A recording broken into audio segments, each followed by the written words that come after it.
സംസ്ഥാനത്തെ ക്ഷേമ പെൻഷൻ ഗുണഭോക്താക്കൾക്ക് അറിയിപ്പെത്തി. സംസ്ഥാനത്ത് ക്ഷേമ പെൻഷൻ നൽകാൻ തുക അനുവദിച്ചെങ്കിലും പലർക്കും ക്ഷേമ പെൻഷൻ ലഭിച്ചിട്ടില്ല.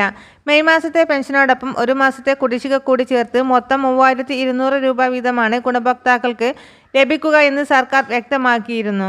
ഈ മാസം 24 മുതൽ പെൻഷൻ ലഭിച്ചു തുടങ്ങുമെന്നും ജൂൺ 5-ന് മുമ്പ് പെൻഷൻ വിതരണം പൂർത്തിയാക്കുമെന്നുമായിരുന്നു നിർദ്ദേശം.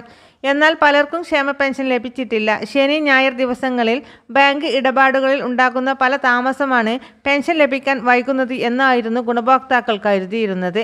എന്നാൽ തിങ്കളാഴ്ചയും പണം അക്കൗണ്ടിൽ ലഭിച്ചില്ല. പെൻഷൻ സോഫ്റ്റ്വെയറിൽ ഉണ്ടായ പ്രശ്നങ്ങളാണ് പെൻഷൻ വൈകിക്കാൻ കാരണം എന്നാണ് ഉദ്യോഗസ്ഥർ നൽകുന്ന വിശദീകരണം. ഞെരുക്കത്തിൻ്റെ ഭാഗമായി ക്ഷേമ പെൻഷൻ 5 ഗഡുക്കളാണ് കുടിശ്ശികയായി ഉണ്ടായിരുന്നത്. അവ സമയബന്ധിതമായി വിതരണം ചെയ്യുമെന്ന് മുഖ്യമന്ത്രി നിയമസഭയിൽ അറിയിച്ചിരുന്നു. ഇതിൽ 2 ഗഡു കഴിഞ്ഞ സാമ്പത്തിക വർഷം തന്നെ വിതരണം ചെയ്തു. ബാക്കി 3 ഗഡുക്കളാണ് ഈ സാമ്പത്തിക വർഷം നൽകാമെന്ന് നിശ്ചയിച്ചിട്ടുള്ളത്. ബാക്കി 3 ഗഡുക്കൾ ഈ സാമ്പത്തിക വർഷം നൽകുമെന്നാണ് നിശ്ചയിച്ചിട്ടുള്ളത്. അതിൽ 1 ഗഡുവാണ് ഇപ്പോൾ അനുവദിച്ചത്. 62 ലക്ഷത്തോളം പേർക്കാണ് ക്ഷേമ പെൻഷൻ ലഭിക്കുന്നത്.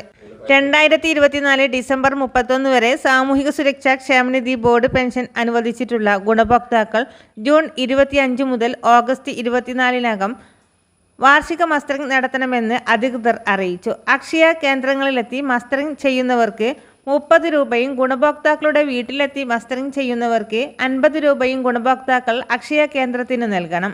ഓഗസ്റ്റ് 24-ന് ശേഷം നിലവിലെ ഉത്തരവുകൾക്ക് വിധേയമായി ഗുണഭോക്താക്കൾക്ക് പ്രതിമാസ മസ്റ്ററിംഗ് സൗകര്യം സ്വീകരിക്കാമെന്നും അറിയിപ്പിൽ പറയുന്നു.